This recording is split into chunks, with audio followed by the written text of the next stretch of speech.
problématique du coup de chaleur est devenue aujourd'hui quelque chose de très important à gérer dans le monde avicole, dans la mesure où on a de plus en plus fréquemment des coups de chaleur qui commencent de plus en plus tôt, puisqu'on peut en avoir désormais dès le mois de mai, et qui peuvent également se prolonger en septembre.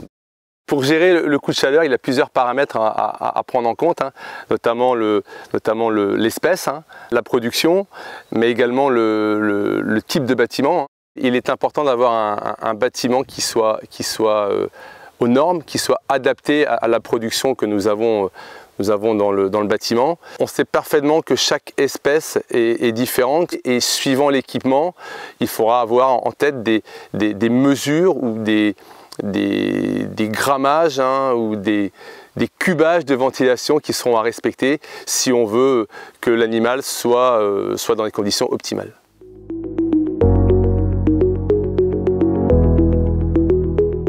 Face à l'intensité et à la fréquence des coups de chaleur en Bretagne, nous avons décidé il y a quelques années de faire un audit de notre parc afin de mesurer la performance de création de vitesse d'air et de refroidissement.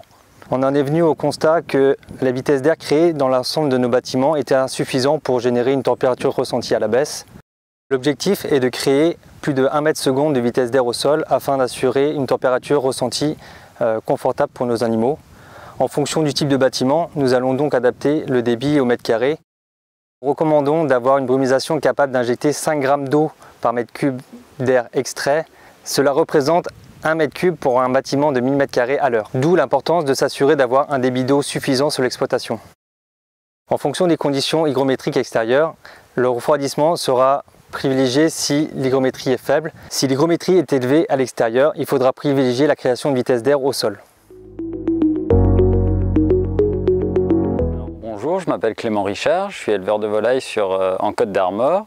Je possède un bâtiment, il fait 1050 m², c'est une extraction en pignon, donc longitudinal. Il est équipé de 6 turbines de 35 000 m3, 2 ventilateurs dont un progressif, donc un besoin total de 250 000 m3. L'admission d'air se fait des deux côtés du bâtiment avec une brume haute pression, avec des rampes des deux côtés.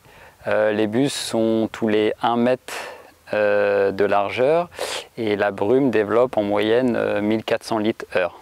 Les bâtiments pignons sont quand même beaucoup plus adaptés en coup de chaleur, notamment sur la vitesse d'air et sur l'homogénéité de l'air pour les animaux.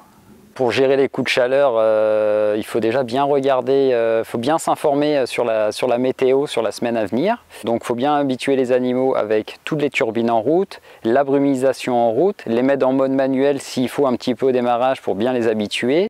Moi, les recommandations que je peux faire, c'est bien démarrer au moins une grosse turbine, 35 000 m3, là, à partir de 10 jours en manuel. C'est ce que je fais tous les matins quand je fais mon tour pour vraiment habituer les animaux au bruit de la turbine. Je fais le même principe sur mon système de brume, un petit peu plus tard, donc je fais ça entre 20 et 22 jours et je la démarre en manuel pour habituer les animaux et pour qu'ils ressentent un petit peu l'humidité aussi que ça peut provoquer.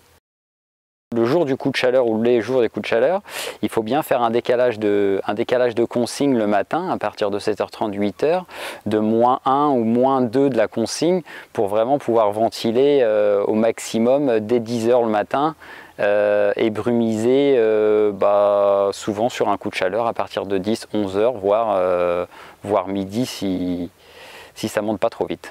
Alors l'anticipation des coups de chaleur aussi, il y a un gros point là-dessus, c'est sur la révision du matériel, bien retendre les courroies sur les grosses turbines, sur les 35 000 m3, et puis bien réviser la brume, bien regarder aussi l'état de fonctionnement du groupe électrogène, et puis l'alarme c'est pareil, bien regarder les décalages de température pour qu'elle sonne.